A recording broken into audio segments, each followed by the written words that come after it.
Selamat datang di Radio Horor Official, tempat di mana cerita gelap, bisikan mistis dan rahasia tersembunyi terungkap. Di sini, kami membawa kamu masuk ke dalam dunia penuh misteri yang tak terjamah. Siapkan diri dan nyalakan imajinasimu, karena setiap malam kegelapan akan bercerita.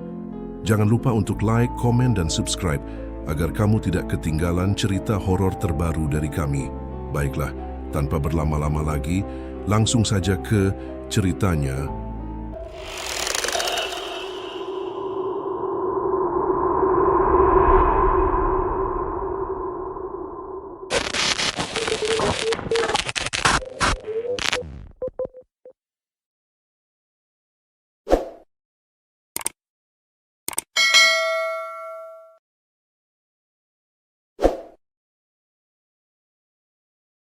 Hujan baru saja berhenti ketika suara teriakan pecah dari rumah sederhana milik Pak Darmo di ujung gang.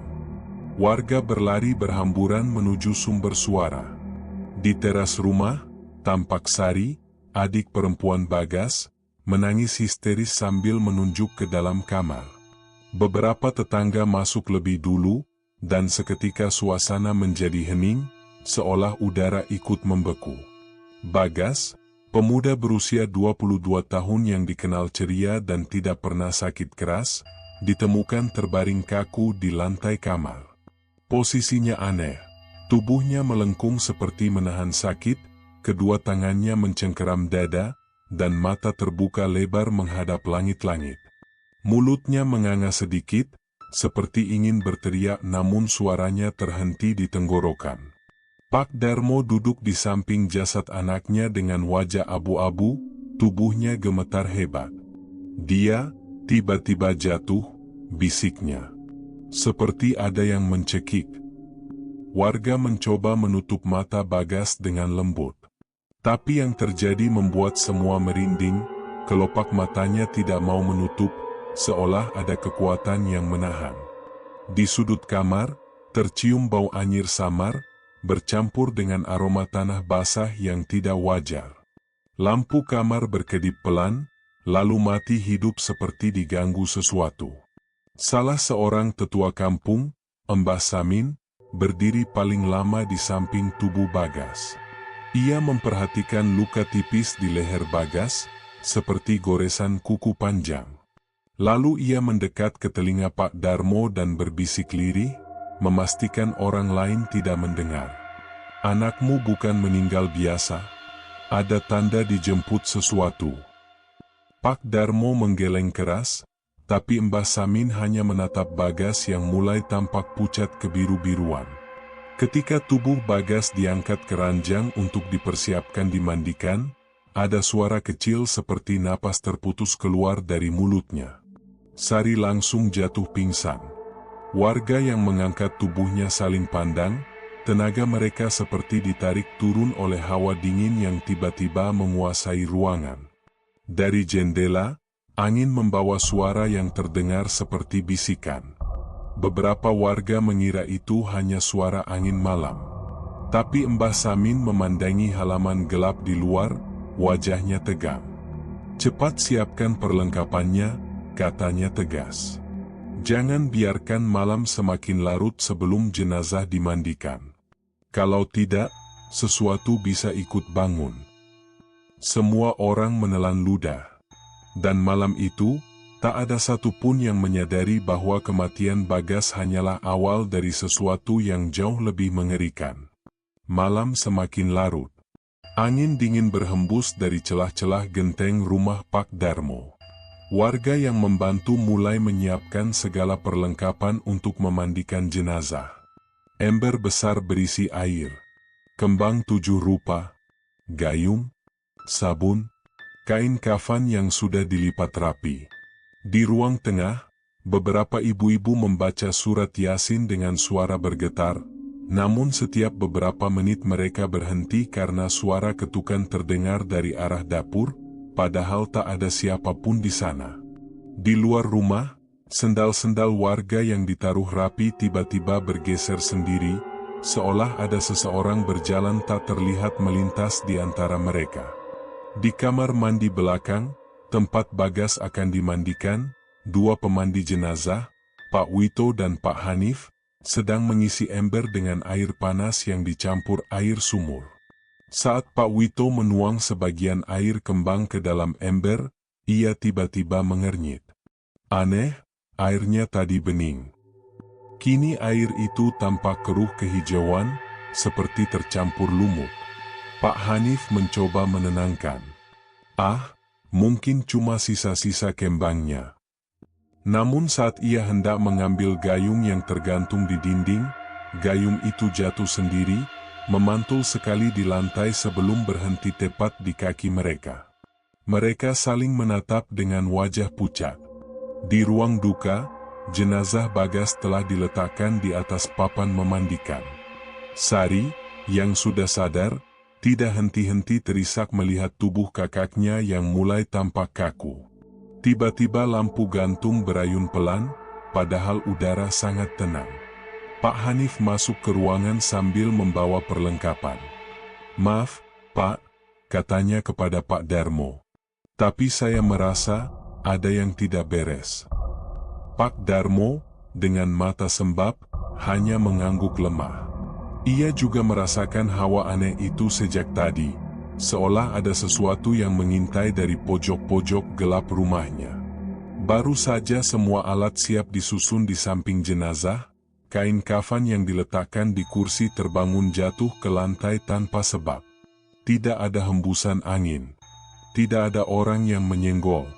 Semua orang membeku. Mbah Samin melangkah pelan ke arah kain kafan itu, menunduk, lalu berkata dalam suara rendah. Dia tidak mau disentuh malam-malam begini. Warga lain menelan ludah, tidak berani menjawab. Ketika mereka hendak mengangkat jenazah Bagas untuk dibawa ke kamar mandi, air dalam ember bergolak sendiri seperti direbus, meski tidak ada api dan suhu ruangan dingin menusuk tulang. Di tengah keheningan itu, dari arah kamar mandi terdengar suara, krek, krek, seperti kuku mencakar dinding keramik. Suara yang tidak seharusnya ada. Suara yang seolah berasal dari seseorang, atau sesuatu, yang sedang menunggu jenazah Bagas dimandikan. Jenazah Bagas akhirnya diangkat pelan-pelan ke kamar mandi belakang. Hawa dari ruangan itu terasa berbeda, lebih pengap, lebih dingin, seolah ada lapisan udara lain yang menyelimuti. Begitu tubuh Bagas diletakkan di papan pemandian, seluruh ruangan seketika dipenuhi bau busuk yang tajam menusuk hidung. Bukan bau mayat biasa, bau itu seperti campuran darah, tanah kuburan basah, dan bangkai yang sudah lama terendam air. Sari menutup hidung sambil mundur. "Mas Bagas, kenapa bau seperti ini?" "Dia baru meninggal sore tadi," suaranya bergetar. Pak Wito mencoba tetap profesional, meski wajahnya memucat. Biasanya jenazah mulai bau kalau sudah lebih dari 2 hari, ini tidak wajar. Pak Hanif menelan ludah, mendekat memeriksa tubuh Bagas. Ketika ia meletakkan tangannya di dada Bagas untuk mulai membasuh, ia mencabutnya dengan cepat. "Panas," gumamnya. Semua orang memandang kaget. Pak Wito mendekat mencoba menyentuh bagian yang sama. Belum sempat tangannya menyentuh, ia sudah merasakan hangat yang tidak semestinya ada pada tubuh orang yang sudah mati berjam-jam. Ini bukan normal, tubuhnya masih hangat di bagian dada. Wajah Pak Wito mulai berkeringat dingin. Di luar kamar mandi, lampu-lampu rumah kembali berkedip. Di langit-langit terdengar suara langkah pelan, padahal atap rumah itu tidak bisa dipijak siapapun. Saat kain kafan dibuka seluruhnya untuk membersihkan tubuh Bagas, Mbah Samin yang ikut mengawasi tiba-tiba menunduk lebih dekat. Di pergelangan tangan Bagas tampak bekas memar hitam pekat, membentuk lingkaran seperti bekas dicengkeram oleh tangan yang jauh lebih besar dari ukuran manusia. "Loh, tadi bekas itu tidak ada," kata Pak Hanif dengan suara kecil. Mbah Samin mengangguk pelan, napasnya berat. "Itu, tanda dia dibawa pergi dulu sebelum mati." Kata-kata itu membuat ruangan seperti membeku. Belum sempat warga bertanya, dari mulut Bagas keluar gelembung kecil, seperti ada udara yang tertahan di dalam tubuhnya. Ya Allah! Salah satu ibu-ibu langsung menutup mata dengan kerudung, tidak berani melihat. Pak Wito mencoba menguatkan hati. Ia mengambil gayung, menuang air perlahan ke dada Bagas, dan begitu air menyentuh kulitnya, air itu langsung berubah keruh, seperti bercampur lumpur hitam. Bau busuk makin menjadi-jadi. Tiba-tiba, krek, krek, krek. Suara keras seperti tulang bergesek terdengar dari dalam tubuh Bagas. Jasad itu seperti menegam, otot-ototnya bergidik pelan. Warga di sekitar kamar mandi langsung mundur. Seluruh ruangan terdiam. Hanya bau kematian yang semakin pekat, dan tubuh Bagas yang terasa seperti menahan sesuatu yang akan keluar sewaktu-waktu. Suasana kamar mandi menjadi semakin sunyi. Hanya suara tetesan air dari gayung yang tergeletak di lantai. Setiap orang di ruangan itu merasakan hal yang sama, seolah ada mata lain yang memperhatikan mereka dari kegelapan pojok ruangan. Pak Wito memberanikan diri mengusap wajah Bagas dengan air hangat. Namun baru saja air menyentuh kulit, wajah Bagas berubah. Pertama, alisnya bergerak, halus, hampir tak terlihat. Lalu kelopak matanya bergetar pelan, meski masih tertutup paksa oleh kain tipis yang menutupi. "Pak," wajahnya berubah. Sari berbisik dengan suara hampir tak terdengar. Pak Hanif menoleh ke jenazah dan langsung merasakan sesuatu merayap di tengkuknya.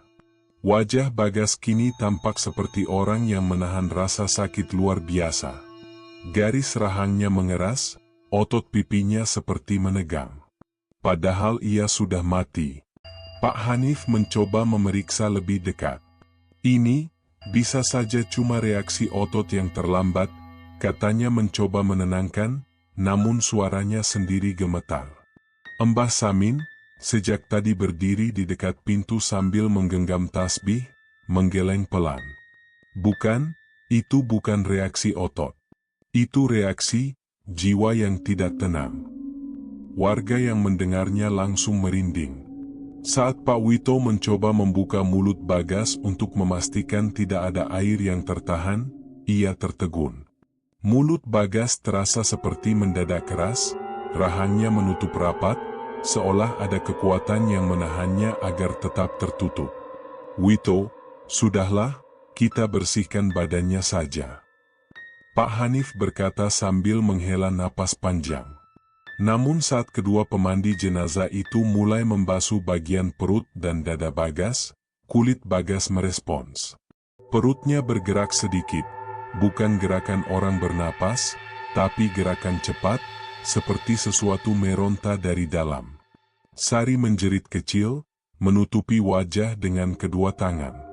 Air yang mengalir tadi bening, kini terus berubah menjadi keruh keabu-abuan, lalu menetes ke lantai seperti lumpur pekat. Tiba-tiba, keret.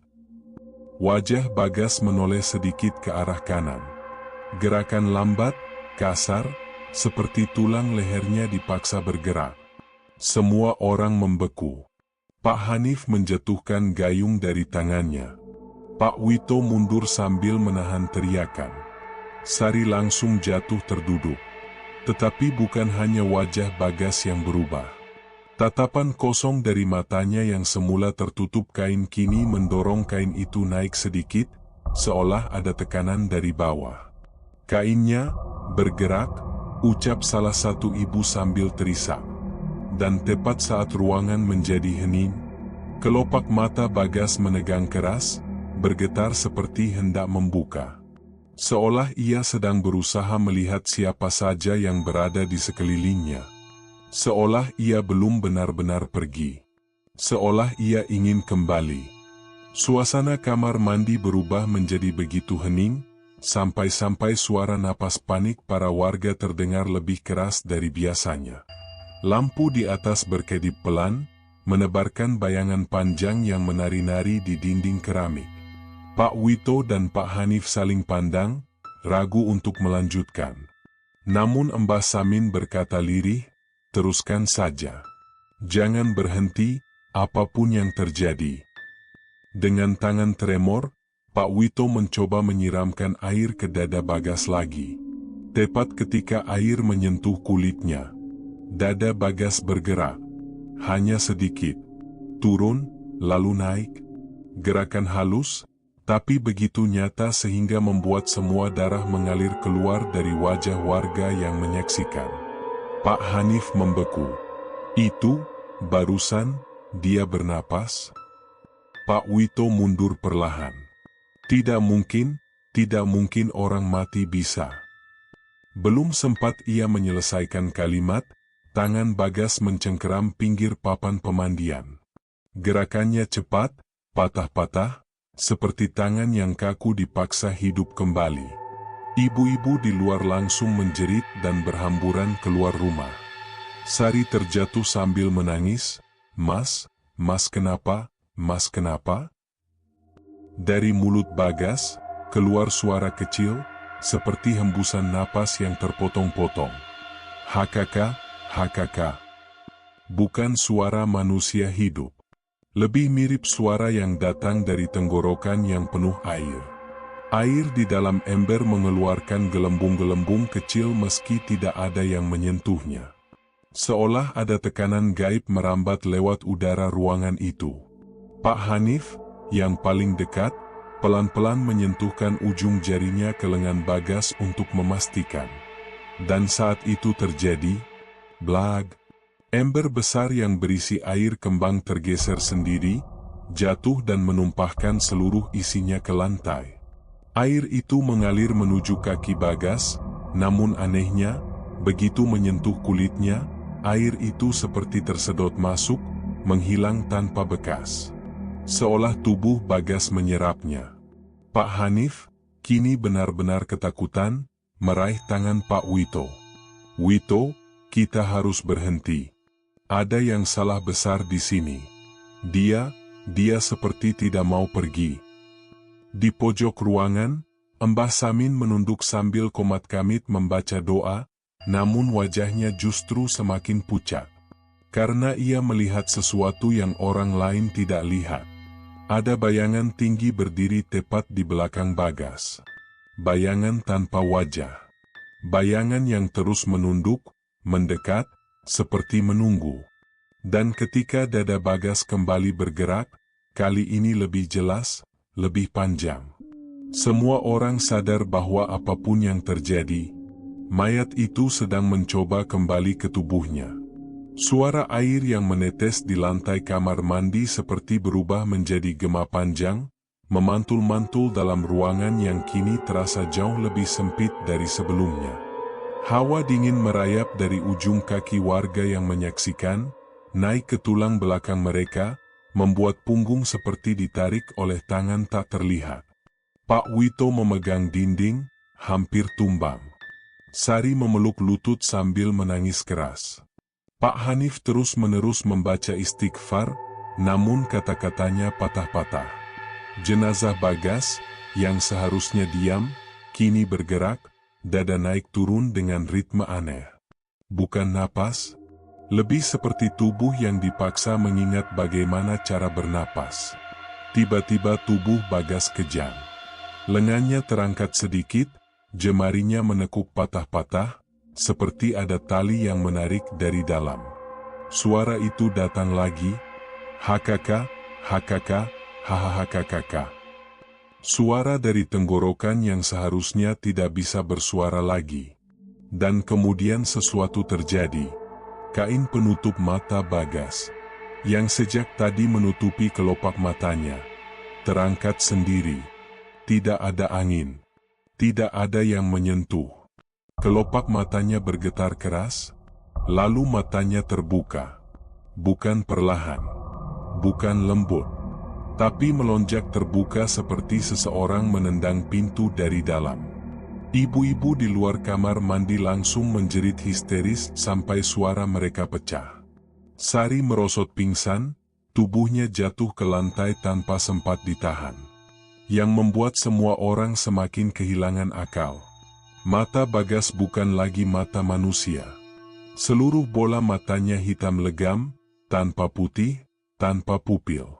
Seperti dua lubang tak berujung yang menyedot cahaya dari ruangan. Bibir Bagas bergerak. Berat, bengkak, seperti menahan sesuatu yang ingin keluar. Astagfirullah. Pak Hanif mundur sambil tersandung. Kita harus tinggalkan ini. Ini bukan manusia lagi. Namun belum sempat mereka bergerak, Bagas tiba-tiba terbatuk keras. Bukan batuk normal. Batuk itu disertai semburan cairan hitam pekat, kental seperti oli campur darah, yang memuncrat keluar dari mulutnya dan jatuh ke lantai. Aroma busuk menyebar seketika, lebih kuat dari sebelumnya. Seperti bau bangkai yang sudah berbulan-bulan terendam air rawa. Pak Wito menutup mulut, hampir muntah. Bagas kemudian menggerakkan lehernya perlahan. Sangat perlahan, hingga terdengar suara tulang lehernya berderak patah-patah mengikuti gerakan itu. Lalu ia menatap lurus ke arah mereka. Ke arah orang-orang yang sedang memandikannya. Ke arah orang-orang yang seharusnya tidak pernah melihatnya bangkit. Dalam keheningan yang menusuk telinga, Bagas membuka mulutnya lebar-lebar. Dan mengeluarkan suara serak yang seperti berasal dari dua dimensi sekaligus. Nanti. Suara yang membuat bulu kuduk semua orang berdiri. Suara yang bukan suara Bagas semasa hidupnya. Seolah ada sesuatu di dalam jasad itu, yang sedang mencoba berbicara. Kamar mandi itu seperti berubah menjadi kuburan sempit yang menutup diri dari dunia luar. Suara hujan di luar rumah tidak lagi terdengar, seolah seluruh alam diam hanya untuk mendengarkan apa yang terjadi pada tubuh Bagas. Mata hitam pekat Bagas menatap kosong ke arah Pak Wito dan Pak Hanif, dua orang yang paling dekat dengan jasadnya.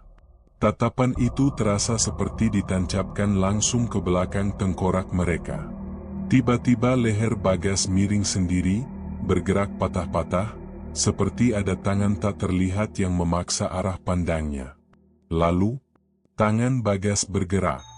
Perlahan, kaku, menggigil. Kemudian mencengkeram pergelangan tangan Pak Hanif.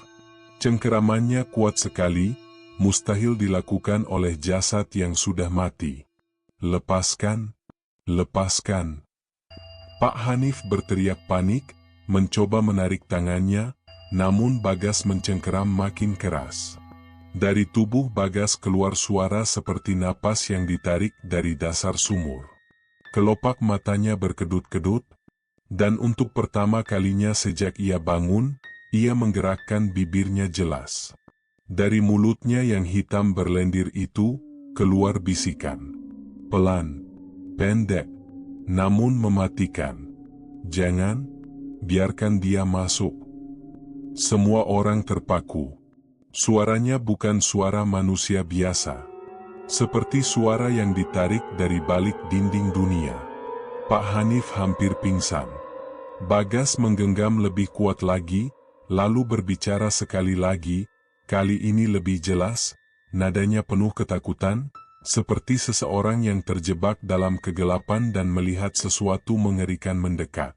Dia menjemput, kalian.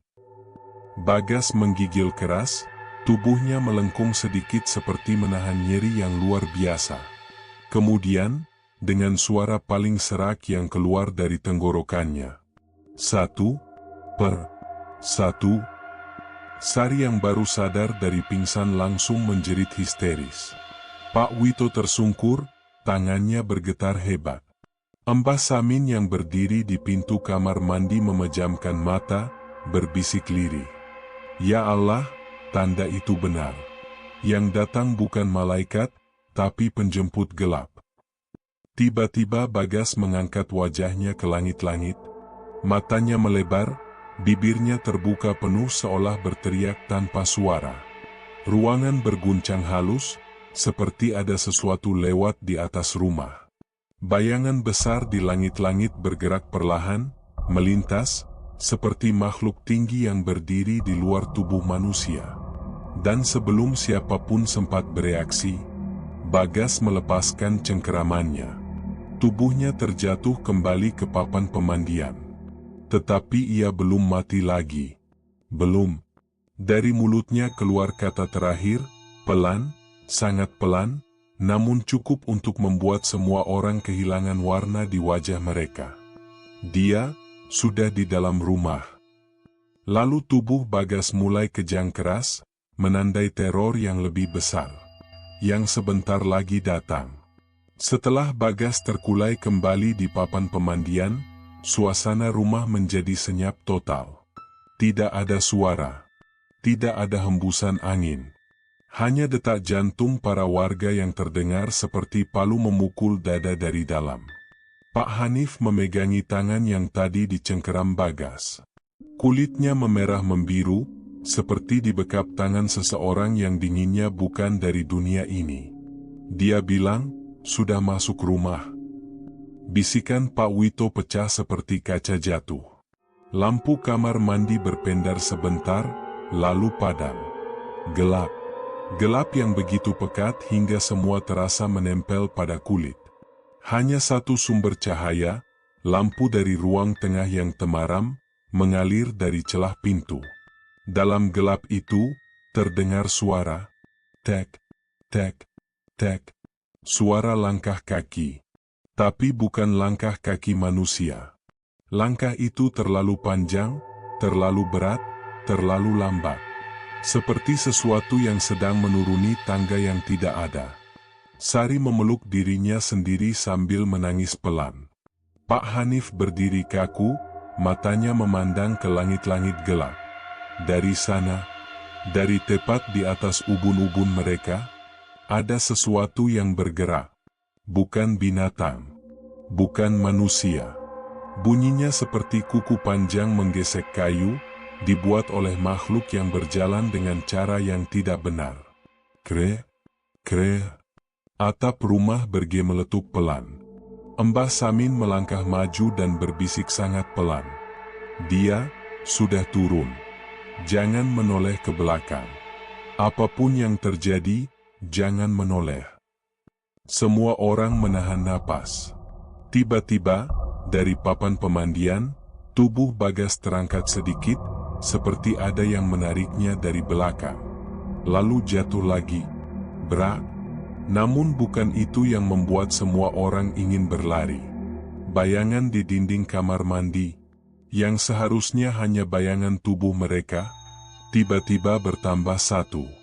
Satu bayangan tinggi, sangat tinggi, melewati langit-langit, memanjang sampai ke lantai. Bayangan itu tidak bergerak mengikuti siapapun. Bayangan itu berdiri sendiri, memandang ke arah jasad Bagas. Pak Wito berbisik dengan suara hampir hilang. Bayangan, siapa itu? Tak ada yang menjawab. Tenggorokan Bagas tiba-tiba mengeluarkan suara garau, seperti seseorang menarik napas dari dalam lubang gelap. Sudah, di sini. Dan saat itu juga, sesosok tinggi menyentuh pintu kamar mandi. Pintu bergetar, pelan, lalu lebih keras. Seperti ada tangan besar yang mencakar dari luar. Gre, gre, gre. Air di lantai bergetar, menimbulkan riak kecil. Suara napas berat terdengar dari balik pintu. Napas yang terlalu panjang untuk ukuran manusia. Dan perlahan sekali, pintu kamar mandi mulai terbuka. Dengan sendirinya, ruang duka menjadi semakin mencekam. Lampu neon di langit-langit berkedip pelan, seolah ikut merasakan ketakutan yang memenuhi udara. Para warga yang tadinya berani mengangkat selimut kafan kini berdiri memeluk diri sendiri. Sebagian bersembunyi di balik dinding, sebagian lagi sibuk membaca doa dengan suara gemetar. Di tengah ruangan, jenazah Sarno telah kembali terbaring. Tubuhnya kaku, namun wajahnya tidak lagi sama. Matanya setengah terbuka, menatap kosong ke langit-langit seakan menyisakan sesuatu yang belum selesai. Rahangnya sedikit turun, seperti barusan ia ingin mengatakan sesuatu sebelum mati untuk kedua kalinya. Pak Madkur, Modin kampung, berdiri paling dekat. Keringat dingin bercucuran di dahinya. Ini bukan hal biasa, gumamnya lirih. Tiba-tiba, suara krek, krek, terdengar dari arah papan tempat memandikan jenazah. Semua orang menoleh dengan napas tercekat.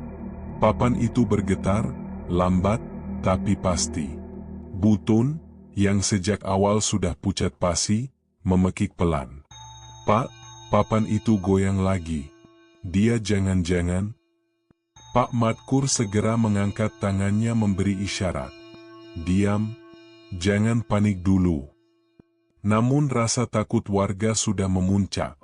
Tiba-tiba, dari mulut Sarno keluar hembusan napas pendek, pelan tapi jelas. Bukan napas orang hidup, tapi seperti desahan dingin yang keluar dari rongga kosong. Semua terdiam. Lalu, di detik berikutnya, brau! Papan memandikan mayat itu patah seolah diremas dari dalam. Jenazah Sarno bergerak sedikit, sekali saja, cukup untuk membuat semua orang berteriak dan berhamburan keluar ruangan. Satu-satunya yang masih bertahan adalah Pak Madkur, walau lututnya gemetar hebat. Sarno tidak bangun kali ini, tidak seperti sebelumnya, namun dari sela bibirnya, terdengar suara rintihan pelan, seperti bisikan dari jauh. P, Pul, A, Eng. Lampu langsung padam dan ruangan tenggelam dalam gelap total. Dalam kegelapan itu, sesaat semua orang mendengar suara kaki menyeret, lalu hening.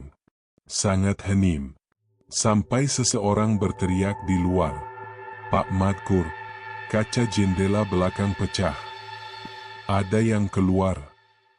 Jeritan warga dari luar membuat suasana kampung pecah menjadi kekacauan. Beberapa orang lari ke masjid, beberapa lagi bersembunyi di rumah masing-masing sambil menutup pintu rapat-rapat. Udara malam terasa lebih berat, seolah membawa sesuatu yang tak seharusnya berjalan di atas tanah manusia. Pak Madkur yang masih berada di dalam ruang duka menelan ludah. Jantungnya berdetak keras. Perlahan ia mendekat ke jendela yang kacanya pecah.